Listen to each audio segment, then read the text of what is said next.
Terceira e última parte da nossa aula. Estamos encerrando os comentários ao novo crime contra a liberdade individual, o artigo 147, letra B do Código Penal, violência psicológica contra a mulher. Para terminar o estudo desse crime, é importante analisar o conflito aparente de normas. O legislador já está antevendo o conflito aparente de normas. O tipo penal foi construído com vários comportamentos. Alguns até criticam, dizendo que o tipo é muito aberto. O legislador, repito, já está antevendo o conflito aparente de normas. E ele cria uma subsidiariedade expressa. O preceito secundário do artigo 147, letra B, contém subsidiariedade expressa. Aplicam-se as penas da violência psicológica se a conduta não caracteriza crime mais grave. O legislador já diz: eu estou diante de um soldado de reserva. Eu só vou aplicar as penas do artigo 147, letra B, se a conduta não caracteriza crime mais grave. Vamos imaginar um estupro. O estupro provoca um abalo emocional relevante na vítima. O estuprador vai responder pelo crime do artigo 213 do Código Penal. O artigo 147, letra B do Código, fica absorvido, mas não esquecido. O juiz deve considerar na fixação da pena base do estupro o abalo emocional, sem dúvida. E por que existe o estudo do conflito aparente de normas? Por que nós estudamos os princípios que buscam solucionar conflitos aparentes de norma? Para evitar bis in idem. Simples assim.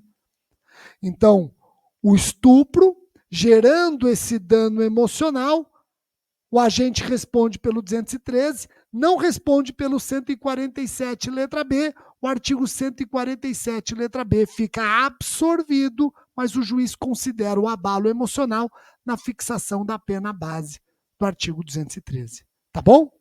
Agora, olha o detalhe. Se eu sei que o artigo 147, letra B, é um soldado de reserva, e eu sei também que o artigo 147, letra B, pune causar dano emocional, cuidado quando a conduta do agente, mais do que um dano emocional, causa um dano psíquico, causa um dano à saúde psicológica da vítima. Nesse caso, eu tenho a provocação de uma patologia, de uma doença. Tem, inclusive, um CID, um Código Internacional de Doença. Nesse cenário, vamos esquecer o artigo 147, letra B. Eu já estudei isso com vocês. Nesse cenário, nós vamos aplicar as penas do artigo 129. O crime é de lesões corporais.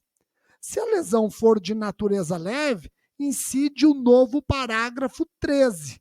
Mas a lesão pode não ser de natureza leve, pode ser de natureza grave, quando a vítima, por exemplo, ficar incapacitada para as ocupações habituais por mais de 30 dias.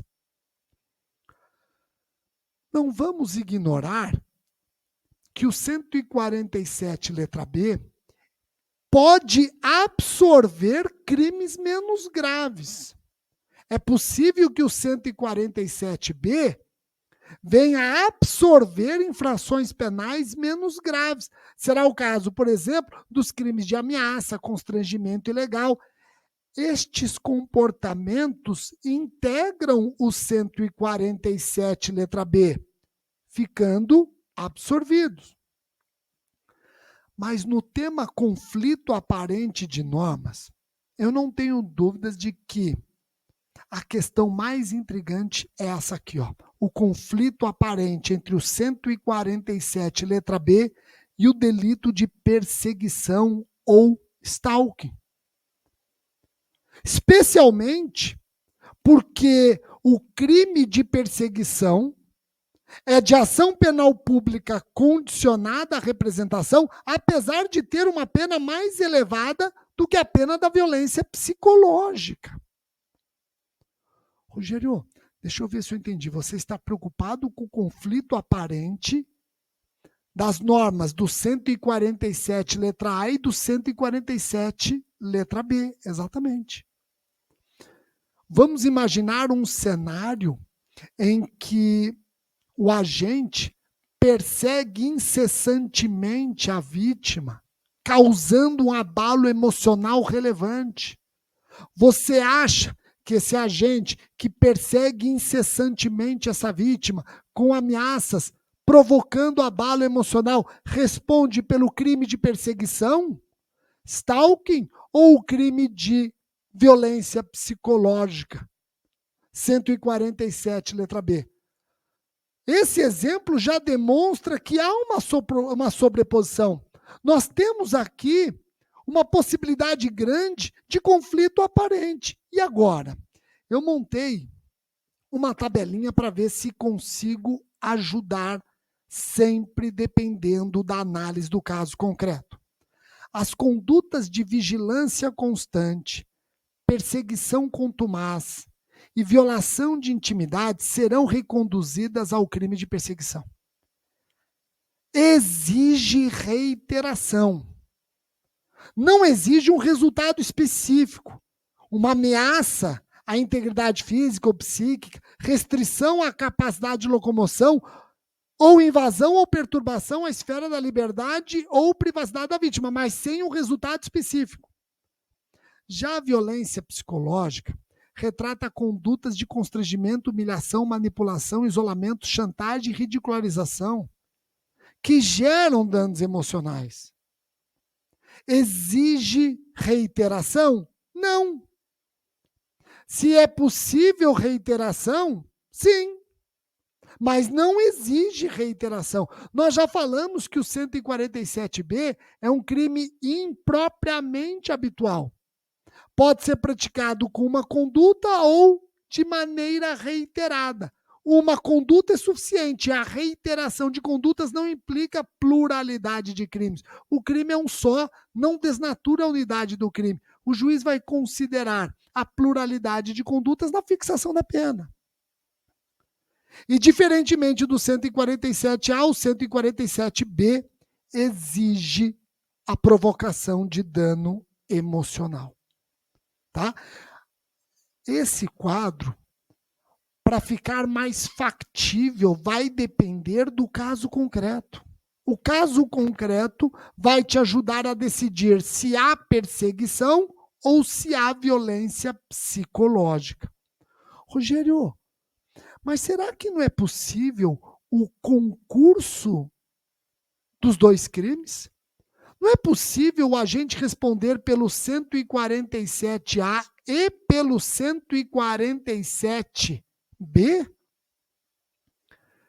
Eu entendo que é possível sim o concurso, desde que os comportamentos sejam praticados em contextos fáticos distintos. Se os comportamentos são praticados no mesmo contexto fático, aí eu não tenho como admitir o concurso entre os dois crimes.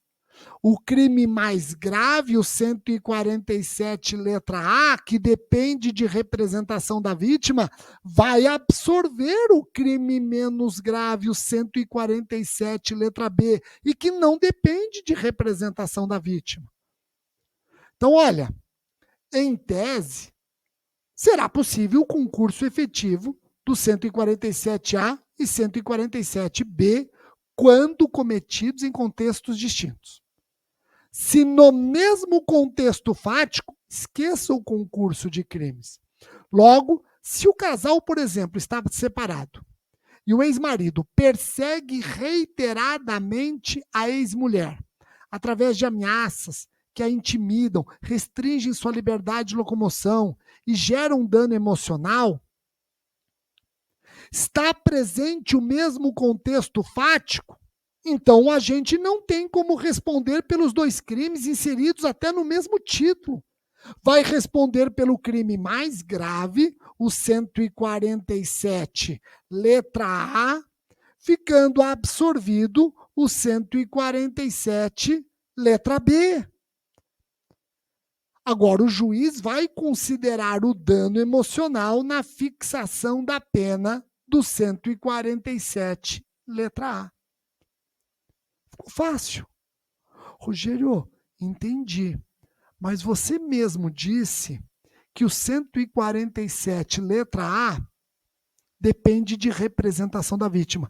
Vamos imaginar que essa ex-mulher não representa para que o Estado possa perseguir a pena do stalking. Ela não representa. Ocorre a decadência do 147, letra A. Extingue-se a punibilidade do agente no que diz respeito ao 147, letra A. O Estado pode agir processando o ex-marido pelo 147, letra B. Então, o 147A absorveu o 147B, porém a vítima não representou o 147A. O 147A, o Estado perdeu o direito de punir. O 147B, que tinha sido absorvido, é exumado, volta a ser possível o Estado punir o ex-marido pelo comportamento de violência psicológica. O que vocês acham? Pessoal, atenção.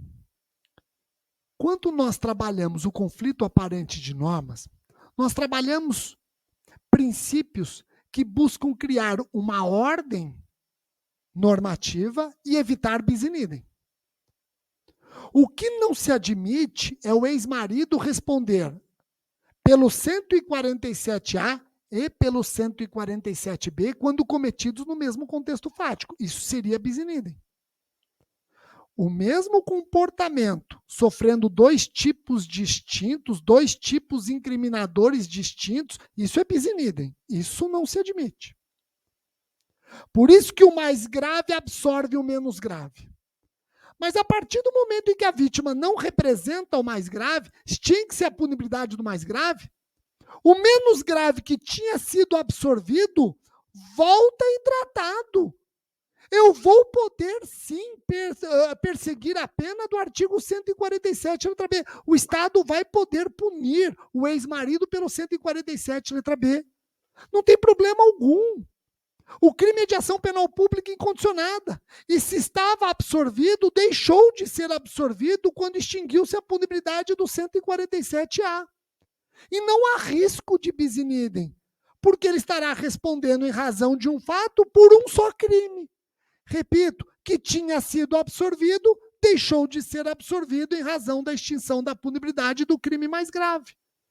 Então, eu quero que vocês entendam isso. E se não houver representação da vítima em relação ao crime mais grave, extinguindo-se a punibilidade do crime mais grave, o crime menos grave, o nosso soldado de reserva está ali, olha, pronto para agir.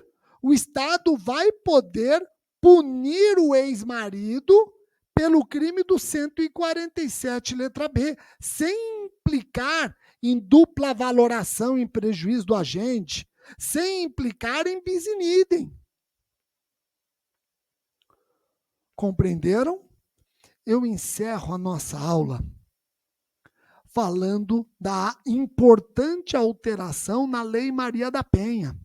A Lei 14.188 de 2021 alterou o artigo 12, letra C. O artigo 12, letra C, permite o afastamento do agressor do lar, domicílio ou local de convivência com a ofendida. Esse afastamento sempre esteve ligado à proteção da integridade física da vítima.